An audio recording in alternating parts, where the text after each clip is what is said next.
ISI,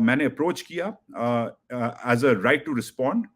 یہ ایک ethical standard ہوتا ہے جرنلزم میں کہ جب آپ کے پاس کوئی سٹوری آتی ہے ایک سورس سے تو دوسرے سورس کے بارے میں, تو آپ دوسرے سورس کا ہمیشہ ورژن لیتے ہیں کہ بھائی آپ کے بارے میں یہ سٹوری ہے, آپ کا کیا خیال ہے, آپ کا کیا ورژن ہے, آپ کا کیا پرسپیکٹیو ہے. اور یہ جب ہوتا ہے تو پھر سٹوری آپٹیملی شائع ہوتی ہے. مگر جب ایک ادارہ یا ایک سبجیکٹ رسپونڈ نہیں کرتا تو پھر ایک ایڈیٹر, ایک رپورٹر اس کی ورژن کے بغیر یہ سٹوری آن ایئر کرتا ہے یا چھاپتا ہے. ان دس کیس آج کی سٹوری میں ISI نے ابھی تک اس ریکارڈنگ کے وقت تک مجھ سے کانٹیکٹ اسٹیبلش نہیں کیا تھا. میں نے ایک بار نہیں, 2 بار نہیں, 3 بار ایک ٹاپ ISI کے آفسر کو یہ میسج دیا کہ یہ سٹوری آئی ہے اینڈ آپ کا اس میں جو ورژن ہے وہ ضروری ہے, مگر the ISI has not responded to this story. So ہم نے اپنی ڈیو ڈیلیجنس کی ہے, ہم نے اس سٹوری کو کراس چیک کیا ہے اور اب ہم آپ کو اس کراس ایگزامینیشن کے بعد, فیکٹ چیکنگ کے بعد یہ سٹوری آپ کے سامنے لا رہے ہیں. شیئر کریں, لائک کریں, سبسکرائب کریں, کامنٹ کریں اور انڈیپینڈنٹ جرنلزم کو سپورٹ کریں. اور شروع کرنے سے پہلے اگر آپ کے ساتھ آپ کے بچے ہیں تو میں ریکمینڈ کروں گا کہ ویور ڈسکریشن اڈاپٹ کریں, کیونکہ کچھ جو چیزیں آپ سنیں گے اس سٹوری میں وہ بچوں کے لیے کم از کم جو ہے وہ ایڈوائزبل نہیں ہے. Okay, let's begin with the abduction itself. اغوا ہونے والے دن سے شروع کرتے ہیں. اب عمران ریاض خان سیالکوٹ سے رات کو اٹھائے گئے, سیالکوٹ ایئرپورٹ سے. وہ مناظر ہمیں یاد ہیں, وہ ویڈیوز ہمیں یاد ہیں جب انہیں اٹھایا گیا. عمران ریاض خان کو سیالکوٹ ایئرپورٹ سے سیالکوٹ کے ایک تھانے میں اوور نائٹ رکھا گیا. یہ 11 مئی کی رات تھی. اگلے دن انہیں جیل لے جایا گیا. اس ٹرانسفر میں جو DPO ہیں سیالکوٹ کے, ان کا اہم کردار تھا. مگر انسٹیڈ کہ انہیں بک کیا جاتا, جیل سے انہیں نکالا گیا, دھکیلا گیا اور پھر نامعلوم افراد کی ایک ٹیم نے انہیں تقریباً اریسٹ سے 20-22 گھنٹے کے بعد ان کو جیل کے باہر سے اٹھا لیا.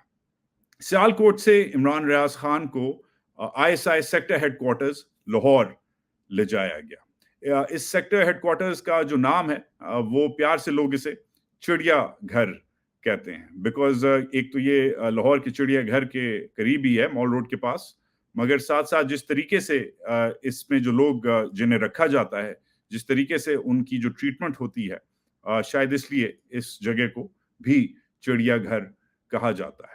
عمران کے پہلے 11 دن چڑیا گھر میں گزرے. ادھر ان کو ٹارچر کیا گیا, ان پہ تشدد کیا گیا, بروٹلی کیا گیا. یہ لوکل ٹیم جو تھی, لاہور کی جو ٹیم تھی, یہ اس نے کیا. عمران کی آنکھیں باندھ کے ان کو یہ بیٹنگز پہلے کی گئیں اور پھر ان کے ہاتھ اور پاؤں باندھ کے بھی ان کو مارا گیا. بھوکا بھی رکھا گیا اور پانی بھی نہیں دیا گیا. مگر پھر یہ جو بیٹنگز والے سیشن تھے, یہ جو تشدد کے سیشن تھے, ان کے بعد ایک اور سیشن شروع ہوا, پریشر کا سیشن. اب یہ جو پریشر والے سیشن تھے یہ بالکل ایک الگ نوعیت کے تھے. جو بیٹنگ والے سیشن تھے جس میں مارتے تھے انہیں, اس میں obviously ان کو سافٹن کیا جاتا تھا کہ یہ تھوڑے سے کوآپریٹو ہو جائیں. مگر یہ جو پریشر والے سیشن تھے یہ ایک دوسری ٹیم کرتی تھی, اور یہ جو دوسری ٹیم ہے یہ ان سے آ کے بات کرتی تھی. یہ ٹیم لاہور کی ٹیم نہیں تھی, یہ ٹیم ایک اور شہر کی ٹیم تھی. جو پریشر والے سیشن ہیں وہ اس میں ان کو کنونس کیا جاتا تھا کہ وہ ویڈیوز اور سٹوریز جو ہیں کریں, سٹیٹمنٹس دیں کچھ لوگوں کے خلاف. یہ کیا سٹیٹمنٹس تھیں اس پہ ہم آتے ہیں, مگر پہلے پوری ٹائم لائن جو ہے سمجھنا جو عمران کی ابڈکشن ہے وہ بہت ضروری ہے.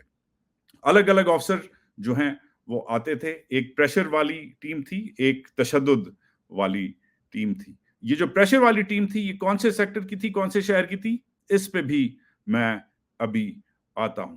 جو لوکل افسر ہیں وہ انہیں جو مارتے تھے ان سے جو ہے کیونکہ کام نہیں ہو رہا تھا, عمران کوآپریٹ نہیں کر رہے تھے, تو 11 دن بعد عمران کو لاہور کے چڑیا گھر آہستہ سیکٹر ہیڈ کوارٹر سے موو کیا گیا اور ان کو راولپنڈی لے جایا گیا. راولپنڈی میں عمران ریاض خان بقول ذرائع کے ان کو C T D headquarters میں رکھا گیا. یہ ہمیں کیسے پتا ہے؟ کیونکہ یہ آئیڈینٹیفائڈ، یہ جو سورس ہے، جو ذرائع ہیں، انہوں نے یہ ایریا پہلے دیکھا ہوا تھا اور یہ جانتے ہیں کہ یہ جو جگہ ہے یہ actually C T D headquarters Rawalpindi میں ہے.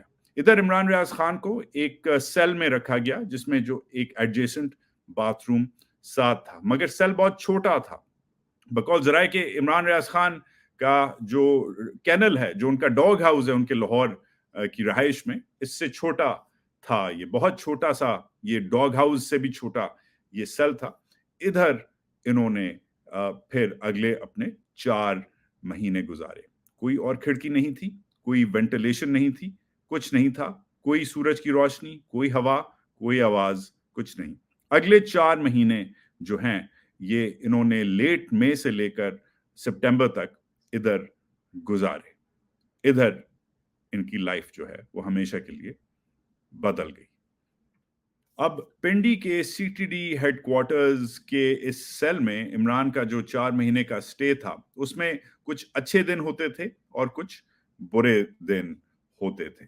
ایک طرف تو جب اچھے دن ہوتے تھے تو عمران تگڑے طریقے سے اپنے جو آواز جنہوں لوگوں نے انہیں کیا تھا، جو ان کے کیپٹرز تھے، ان سے آرگیو کرتے تھے، ڈیبیٹ کرتے تھے، باتیں واپس کرتے تھے، ٹاک بیک کرتے تھے، بحث مباحثہ کرتے تھے. مگر آن بیڈ ڈیز، وہ دن جو اچھے نہیں تھے، جب عمران یا نفسیاتی طور پہ یا فزیکلی ویک تھے، ان دنوں میں وہ پھر گیو اپ کر جاتے تھے. ایک دن ایک لڑائی کے دوران وہ عمران نے اپنا خود سر جو ہے ایک جنگلے میں مارا، بار بار ایک جنگلے میں مارا. اور ایک اور دن عمران نے بیگ کیا ان لوگوں کو کہ مجھے مار دو، گولی مار دو، میرا خون جو ہے میں تمہیں معاف کر دوں گا، مگر مجھے ایسے لاکڈ اپ نہ رکھو. کچھ دن ایسے ہوتے تھے کہ عمران ایموشنل بھی ہوتے تھے. 14 اگست کا دن تھا جب عمران نے پاکستان کا ایک جھنڈا یا جھنڈی مانگی اپنے کیپٹرز سے اور ان کو منع کر دیا گیا. He was refused. اس دن عمران جو ہے وہ بریک ڈاؤن کر گئے کافی. اس دن وہ افسردہ ہوئے جب انہوں نے اپنے جو کیپٹرز ہیں ان سے یہ ریکویسٹ کی تھی کہ وہ پاکستان ڈے سیلیبریٹ کرنا چاہ رہے ہیں، مگر انہیں یہ جو ہے موقع بھی نہیں دیا گیا. کچھ دن جو ہے وہ تسلسل میں ان پہ تشدد کیا جاتا تھا اور کچھ دن عمران کو گیپ دیا جاتا تھا. 4-5 دن کا گیپ دیا جاتا تھا اور اکیلے چھوڑ دیا جاتا تھا. جب میں نے اپنے ذرائع سے یہ جو تشدد کے جو میتھڈز ہیں ان کے بارے میں پوچھا تو یہ کم از کم میرے لیے بہت مشکل تھا سننا. میں ایکسپیکٹ کر رہا تھا کہ وہی جو ہم نے ہالی ووڈ اور بالی ووڈ کی فلموں میں دیکھا ہے کہ ناخون نکالیں اور کرنٹ ماریں، ایسا کچھ نہیں تھا. عمران کو باندھ کے، ہاتھ اور پیر باندھ کے یا دروازے پہ باندھ کے، عمران کو پٹی لگا کے پروبیبلی ایک ووڈن انسٹرومنٹ سے، یا کوئی بیٹ تھا یا کوئی ڈنڈا تھا یا کوئی بٹان تھا، اس سے عمران کو مارا جاتا تھا. وی کانٹ بی شور کہ کیا ہو رہا ہے، مگر ان کو بلائنڈ فولڈ کر کے پٹی لگا کے عمران کو مارا جاتا تھا. پٹائی کا جو طریقہ تھا وہ انٹرسٹنگ اس لیے تھا، وہ بڑا اسٹریٹجک تھا. ان کی ہپس، ان کے شولڈرز، ان کی کمر، ان کی ٹانگیں، ان کی پنڈلیاں، وہ جگہیں ان کو ٹارگٹ کیا جاتا تھا جدھر سے خون نہیں نکلے، جدھر یا ہڈی موٹی ہو یا گوشت جدھر زیادہ ہو. سر پہ ان کو نہیں مارا جاتا تھا. انیشلی جب عمران کو اریسٹ کیا گیا تھا تو انیشلی عمران کے منہ پہ مکے اور پیٹ پہ مکے مارے گئے تھے. انٹرسٹنگلی جو الگ جو اور بھی ابڈکشنز ہوئی ہیں حالیہ تاریخ میں پاکستان کی، اس میں ایک جو حالت کی جاتی ہے جس بندے کو ابڈکٹ کیا جاتا ہے کہ اس کو ننگا کیا جائے، اس کو اسٹرپ نیکڈ کیا جائے. اب اس کی ایک سائیکولوجیکل بھی ایک ویلیو ہوتی ہے ٹارچررز کے لیے، ابڈکٹرز کے لیے، کہ بندہ سائیکولوجیکلی جو ہے وہ امبیرس ہو جاتا ہے، اشیمڈ ہو جاتا ہے، ویک ہو جاتا ہے، ولنریبل ہو جاتا ہے، ایکسپوزڈ ہو جاتا ہے. Imran was not strip naked. Imran کو انہوں نے ننگا کر کے نہیں مارا. شاید اس لیے کیونکہ وہ عمران کو سائیکولوجیکلی سمجھتے تھے کہ دس مائٹ ڈرائیو ہم اوور دی ایج، اور شاید وہ عمران سے کوآپریشن چاہ رہے تھے، اور وہ چاہ نہیں رہے تھے کہ یہ جو ہے یہ بالکل ہی ہماری جو ہم یہ حد جو ہے ہم پار کر دیں. مگر عمران کی مدد کی اس کے اغواکاروں کو ضرور جو ہے مدد کی ضرورت تھی، اور وہ اسے خالی توڑنا نہیں چاہ رہے تھے مگر اس کی کوآپریشن بھی چاہ رہے تھے. اندر عمران کو کبھی کھانا ملتا تھا، کبھی نہیں ملتا تھا. کچھ دن عمران ریاض نے روزے رکھنا شروع کر دیے. کبھی جب وہ بتاتا تھا کہ میں روزہ رکھ رہا ہوں تو نہ سحری ملتی تھی نہ افطاری ملتی تھی. اندر کچھ پڑھنے کو نہیں تھا سوائے قرآن شریف کے، نہ کوئی کتاب، نہ کوئی اخبار، نہ کوئی ٹی وی. صرف اسے قرآن مجید دیا جاتا تھا، اور پھر صرف نماز کی پرمیشن جو ہے وہ دی جاتی تھی. اب وقت کا اندازہ لگانا مشکل تھا کیونکہ کوئی سورج کی روشنی نہیں تھی، کوئی ہوا نہیں تھی، کوئی آواز نہیں تھی، کوئی گھڑی نہیں تھی، کوئی انٹرنیٹ نہیں تھا، کوئی ٹی وی نہیں تھا وغیرہ. تو اس لیے اپنی جو نماز کا جو تسلسل ہے اس کے تحت ہی عمران جو ہے اپنے جو دن ہیں وہ اندازے سے گزارتا تھا، اندازے سے سوتا تھا، اندازے سے اٹھتا تھا. اب یہ جو تشدد والی جو اسٹریٹجی تھی کہ کسی دن کچھ دنوں میں زیادہ مارو، پھر گیپ دو، پھر کم مارو، یہ کام نہیں کر رہی تھی. عمران کے جو اغواکار ہیں، جو اغوا کرنے والے ہیں، وہ انہوں نے پھر اپنی جو اسٹریٹجی ہے، اپنا جو رد عمل ہے اس کو بدلا، اور پھر عمران کو انجیکشنز دینا شروع کر دیے. عمران کو ایک ان نون ڈرگ سے کم از کم 2 یا 3 بار انجیکٹ کیا گیا ان کی ابڈکشن کے دوران.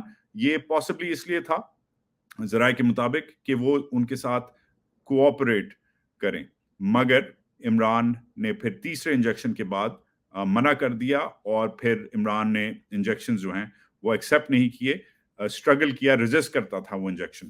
جب وہ انجیکشنز کو منع کرنے لگ گیا، روکنے لگ گیا، لڑائی کرنے لگ گیا عمران ان سے، تو پھر عمران کو میڈیکیشنز، اورل میڈیکیشنز جو ہیں وہ انہوں نے کھلانا شروع کر دی، جو منہ سے جو گولیاں کھاتے ہیں. یہ ایک کاکٹیل، عمران کو روز ایک کاکٹیل ملتا تھا میڈیکیشنز کا. اس میں تقریباً 11 سے 15 الگ الگ گولیاں عمران کو دی جاتی تھیں.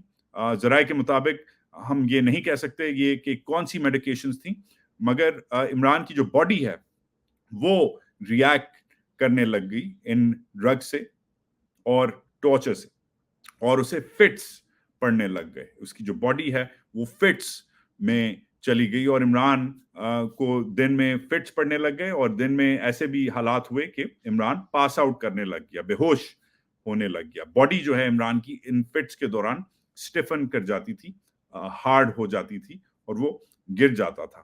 یہ جب میڈیکیشن کا یہ جب افیکٹ ہوا تو پھر جن لوگوں نے عمران کو اغوا کیا تھا وہ پھر ڈاکٹروں کو لائے. یہ عام ڈاکٹر نہیں تھے، یہ یا سائیکالوجسٹ تھے یا سائیکیاٹرسٹ تھے. اٹس انکلیئر کہ ذرائع کو یہ نہیں پتا کہ یہ کون سے قسم کے ڈاکٹر تھے. ایدر ویز یہ سائیکالوجسٹ یا سائیکیاٹرسٹ عمران کو اینالائز کرنے لگ گئے. ساتھ ساتھ عمران کو ریلیکس کرنے کے لیے انہوں نے ٹرینکولائزرز بھی دیے، وہ دوائیاں جس سے جو باڈی ہے وہ ریلیکس کرتی ہے، دماغ بھی ریلیکس ہوتا ہے.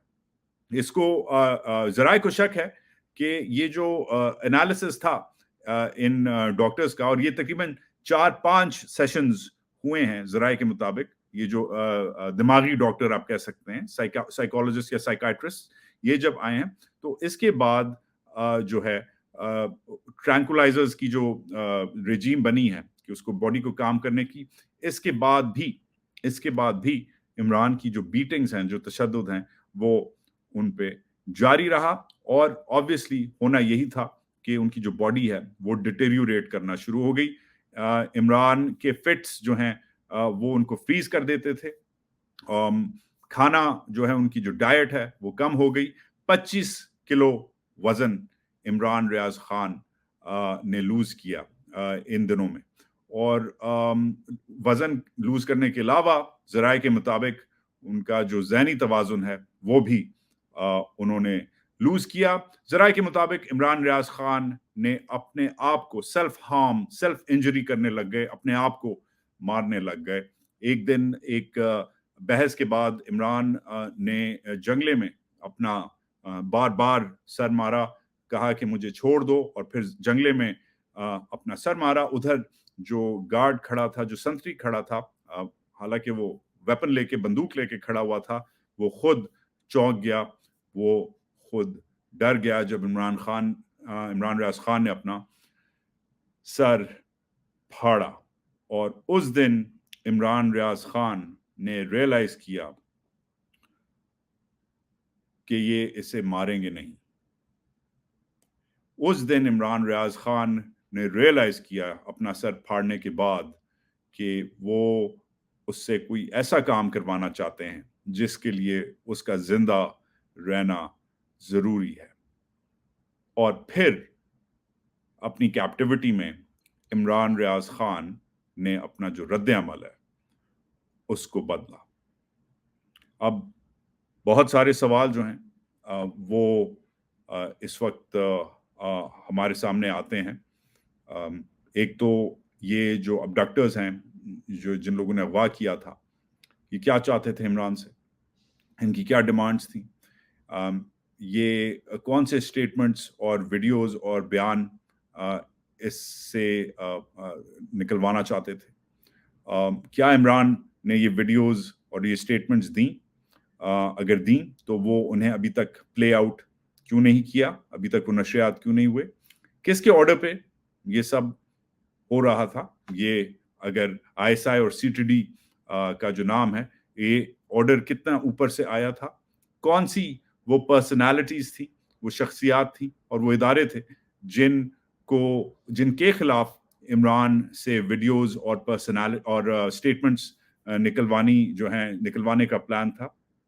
اور کیا عمران نے آخرکار ان کے ساتھ کوآپریٹ کیا؟ کیا اس کی کوآپریشن کی وجہ سے عمران ریاض خان جو ہے وہ ریلیز ہوا, یا کسی اور ریزن کی وجہ سے؟ کیا ملک کے نظام میں, کیا ملک کے ایڈمنسٹریٹو اور لیگل سسٹم میں کچھ چینجز ہو رہے تھے جس کی وجہ سے عمران کو ریلیز کیا, یا کہیں اور سے کوئی پریشر تھا جس کی وجہ سے عمران کو ریلیز کیا گیا؟ موسٹ امپورٹنٹلی جو سب سے بڑا سوال ہے کہ یہ کہانی ابھی تک آپ تک کیوں نہیں پہنچی. یہ جو سوال ہیں یہ ہمارے پارٹ 2 میں, اس اسپیشل رپورٹ کے دوسرے پارٹ میں ہم آپ کے سامنے لائیں گے. عمران ریاض خان کے ابڈکشن کیس کے بارے میں مشکل تھا اس سٹوری کو رپورٹ کرنا. It was at a great personal risk.